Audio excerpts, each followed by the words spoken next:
Kembali lagi dalam segmen Ngopi di sini bersama Kerajaan Nusantara Village. Kita bersama sekarang ni dengan Encik Faizal. Encik Faizal, dah stay kat sini 2 hari 1 malam.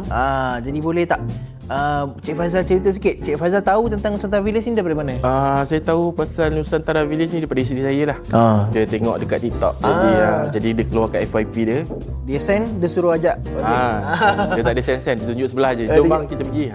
Apa benda pertama, aktiviti pertama yang Cik Faizal buat dengan family bila sampai? Disebabkan saya datang dengan wife dan keluarga saya, jadi benda yang sebenarnya saya paling tak sabar sebenarnya mandi lah. Saya tertarik dengan kolam dia besar. Kolam besar. Jadi bila masuk tu, letak barang je terus zas mandi. Yang terjun deras lah. Terjun deras. Apa orang kata momen ataupun detik-detik yang Cik Faizal rasa manis lah sepanjang 2 hari 1 malam dekat Nusantara Village ni? Yang pertamanya adalah sebab saya baru je dapat baby. Baby saya baru 7 bulan. Walaupun baru 7 bulan. Siapa bagi tu? Siapa yang bagi baby? Dapat baby siapa bagi? Isteri saya melahirkan. Alhamdulillah. Jadi baby saya baru 7 bulan. Jadi saya try bawa dia mandi-mandi. Jadi dia seronok. Grounding. Jadi watering kan? Jadi air, dia punya seronok mandi tu, saya tak expect yang dia betul-betul seronok. Dah pada berenang dah? Tak pandai lagi. Belum lagi. Dia celup-celup je lah. Kita tak basahkan kepala dia sebab takut dia memam kan. Jadi yang saya rasa macam moment sebab first time saya tengok anak saya seronok mandi. Selama 7 bulan tak pernah mandi lah? Tak pernah. Ini pengalaman lah sebab dah dalang ada kolam kan. Betul. Yang kedua adalah saya dengan adik saya, adik lelaki saya. Kita orang mandi kolam pada pukul 5 pagi. 5 pagi? Sebelum subuh tu. Sebelum subuh. Kita orang terbangun, terus mandi. Jadi sebab sebenarnya tujuan nak mandi tu bukan apa, nak seronok, terjal, tak ada benda nak buat. Jadi nak rasa sejuknya air kolam tu pada pukul 5 pagi. Itu benda yang saya tak boleh lupa lah. So kiranya sebelum ni memang rapat lah dengan adik? Betul. So makin mengerat kuah lah. Ya, tak ada lagi time gelap, sunyi. Cuma kita berdua je. Berkongsi cerita masa tu. Bila saya dah kahwin, saya dah duduk luar.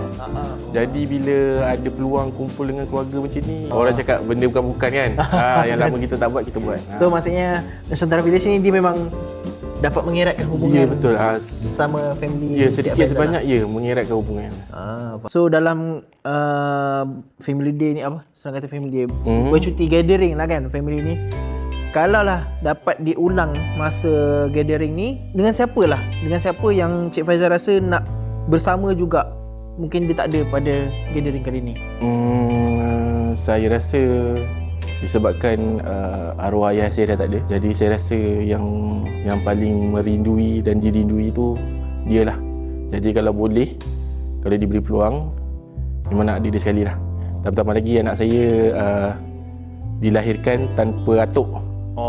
Jadi bila kalau macam soalan Zik tanya kepada saya, siapa yang saya nak kalau boleh ada, arwah ayah saya lah. Boleh saya tahu berapa lama dah? Arwah ayah saya meninggal dah hampir 10 tahun. Tapi tetap kita punya gathering ni tetap gembira. Betul.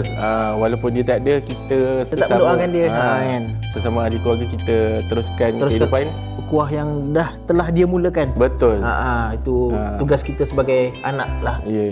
Dia jadi dalam sebab arwah ayah saya ni, dia kalau dalam keluarga tu dia yang contoh kalau kita nak bercuti, dia yang paling excited. Contoh pilih tempat, dia yang paling excited. Jadi bila bercuti macam ni, sedikit sebanyak mengingatkan dia lah. Jadi akhir sekali saya ada tak Cik Faizal nak sampaikan kata-kata apa-apa untuk siapa yang nak bercuti juga lepas ni? Pada saya sebenarnya bercuti dengan keluarga ni sebenarnya sangat penting.